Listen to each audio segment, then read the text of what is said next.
এসেছিলাম ট্যাবের টাকা যে পাইনি সেটাই জানানোর জন্য এসেছিলাম। আমাদের স্কুলে ট্যাবের টাকা ঢোকেনি, সেই জন্য এসেছিলাম আমরা এখানে। আজকে আমরা এসআইয়ের কাছে এসেছিলাম একটা দরখাস্ত দেওয়ার জন্য যে আমরা স্কুল কর্তৃপক্ষ থেকে আমরা ট্যাবের টাকা পাইনি। দীর্ঘ কয়েক মাস অপেক্ষার পরেও সরকারি ট্যাবের টাকা না পেয়ে অবশেষে ভরতপুর ব্লক 1 সার্কেল স্কুল ইন্সপেক্টরকে সম্মিলিত অভিযোগপত্র জমা দিল আলোগ্রাম ইউএম হাই স্কুলের দ্বাদশ শ্রেণীর ছাত্রছাত্রীরা। বুধবার সকাল 11টা নাগাদ তারা ভরতপুর ব্লক চত্বরে আসে এবং ছাত্রছাত্রীরা মিছিল করে সম্মিলিত অভিযোগপত্র জমা দেয়। প্রসঙ্গত 2025 শিক্ষাবর্ষের সেপ্টেম্বর মাসে তাদের ট্যাবের টাকা পাওয়ার কথা ছিল, কিন্তু স্কুলের আনুমানিক 80% ছাত্রছাত্রী ওই টাকা পায়নি। ছাত্রছাত্রীদের অভিযোগ যে সকল ছাত্রছাত্রী অনলাইনে আবেদন ভুল ছিল, সেই সব ছাত্রছাত্রীরা টাকা পেয়ে গেছে, অথচ তাদের তথ্য সম্পূর্ণ সঠিক থাকার পরও তাদের টাকা ব্যাংক অ্যাকাউন্টে ঢোকেনি। প্রথমে তারা বিষয়টি স্কুলের প্রধান শিক্ষককে জানায় এবং স্কুলের প্রধান শিক্ষক জানান যেহেতু শিক্ষা পোর্টাল এখন বন্ধ, সেক্ষেত্রে তাদের কিছু করার নেই। তাই তারা বাধ্য হয়ে শেষ পর্যন্ত স্কুলের ইন্সপেক্টরকে একটি সম্মিলিতভাবে স্মারকলিপি জমা দেয় যাতে তারা তাড়াতাড়ি ট্যাবের টাকা পায়।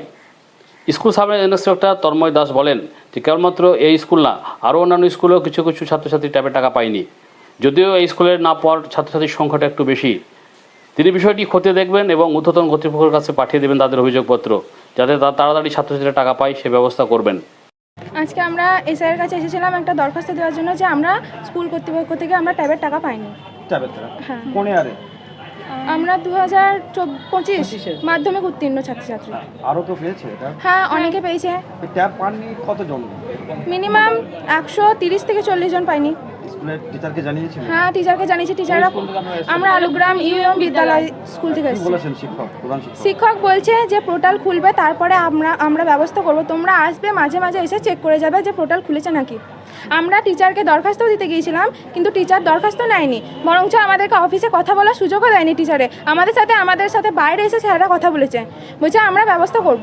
আমাদেরকে ডাইরেক্ট বলেছে যে আমরা সেরকম যদি ব্যবস্থা নাও করতে পারি তোমাদেরকে ডাইরেক্ট ডিম অফিসে যেতে হবে। আজকে কি বললেন স্কুল ইন্সপেক্টর? স্যার বললো যে আমরা কনভে করার চেষ্টা করব। কতজন ছাত্রছাত্রী পায়নি? মিনিমাম 130 থেকে 35 জন। কতজন ছাত্রছাত্রী ছিল ওই সময়? 180। তার মধ্যে 40 জন মতো পেয়েছে। তারা কত মাস আগে পেয়েছিল? তারা 5 মাস আগে পেয়েছে। আমাদের কথা ছিল যে 5ই সেপ্টেম্বর টাকাটা দেওয়া হবে 2025-এ, কিন্তু টাকাটা দেওয়া হয়নি। অথচ আমাদেরকে 2026-এ জানুয়ারি মাসের 10 তারিখে টাকাটা কিছু জন পেয়েছে, কিছু জন অনেকজন পায়নি।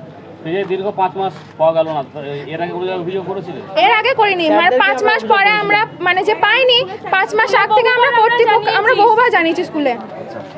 তো আজকে কি মনে হচ্ছে যে আসার পরে কি ট্যাব পেতে পারো বা টাকা পেতে পারো? আশা আছে, কিছু তো আশা দিয়েছেন স্যার।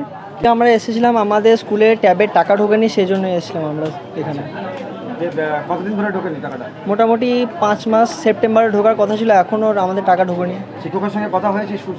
শিক্ষকের সঙ্গে কথা হয়েছিল, শিক্ষক আমাদেরকে বলেছিল এখনও পোর্টাল খুলছে না, এবার পোর্টালটা যদি খোলে তাহলে দেখা যাবে। এবার স্যারের দিকে আমরা বলেছিলাম স্যার তাহলে তো অনেকটা দেরি হয়ে যাচ্ছে, যেহেতু আমরা আর কিছু মাস পর আমাদের দ্বাদশ শ্রেণী আমাদের শেষ হয়ে যাবে। এবার সেই জন্য স্যার বলছে তাহলে তোমরা ডিআই অফিস যাও, এবার সেখানে গিয়ে খোঁজ খবর নাও যে তোমাদের হবে কি না। এবার আমরা দেখছি আমাদের তো একবার ডিআই অফিস গেলে হবে না, এবার তার জন্য আমরা প্রথমে এসআই স্যারকে জানাতে এসেছিলাম, আর তারপরে আমরা ডিআই অফিস যাবো ভাবছিলাম। বললেন স্যার বললো আমরা দেখছি, স্যারদের যারা স্যার আছে তাদেরকে স্যার জিজ্ঞেস করে বললো, ওপর মহলে কথা বলে বললো ট্যাবের টাকা পাবে বলে মনে হচ্ছে। মনে তো হচ্ছে, স্যার তো বললো আজকে জানাবে। এর আগে মোটামুটি পেয়েছিল, মোটামুটি 20 থেকে 30 জন মতন পেয়েছিল, ছাত্রছাত্রী দুজনে পেয়েছিল। আজকে আমরা যে দ্বাদশ শ্রেণীর ছাত্রছাত্রীরা এসেছিলাম ট্যাবের টাকা যে পাইনি সেটাই জানানোর জন্য এসেছিলাম। হ্যাঁ।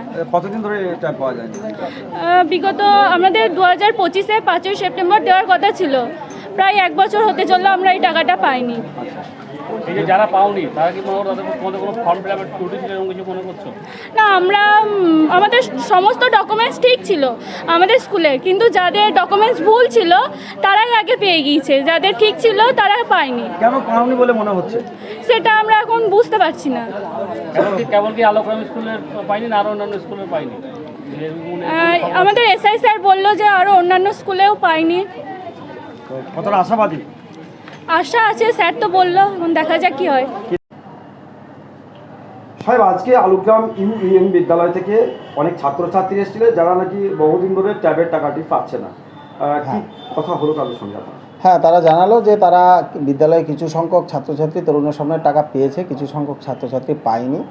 তা বিষয়ে ওদের আবেদনপত্র আমি পেয়েছি, সেটা আমি আমার ঊর্ধ্বতন কর্তৃপক্ষকে জানাবো অবশ্যই। তো বিষয়টা ছিল যে সিস্টেম ছিল সেটা হলো স্কুল থেকে যে অ্যাপ্লিকেশন সেটা এনপিসিআই গিয়েছিল অ্যাকাউন্ট ভেরিফিকেশনের জন্য। অ্যাকাউন্ট ভেরিফিকেশন হয়েছে, হওয়ার পর যেগুলো একটু আধার বা নামের কিছু মিসম্যাচ ছিল সেগুলো আমাদের এন্ড থেকে ভেরিফিকেশন করে দেওয়া হয়েছিল, যথাসময়ে পাঠিয়ে দেওয়া হয়েছিল। পরবর্তী সময়ে দেখা গেছে ফান্ডিং সমস্ত স্কুলে পেয়েছে, কোনো স্কুলে হয়তো কিছুজন পায়নি। এই সমস্যাটা আছে, তারা আমাদেরকে জানিয়েছে লিখিতভাবে। আমি পেয়েছি, আমি অবশ্যই এটা ঊর্ধ্বতন কর্তৃপক্ষের দৃষ্টি আকর্ষণ করব। এই না পাওয়ার কারণ কি বলে মনে হচ্ছে আপনার?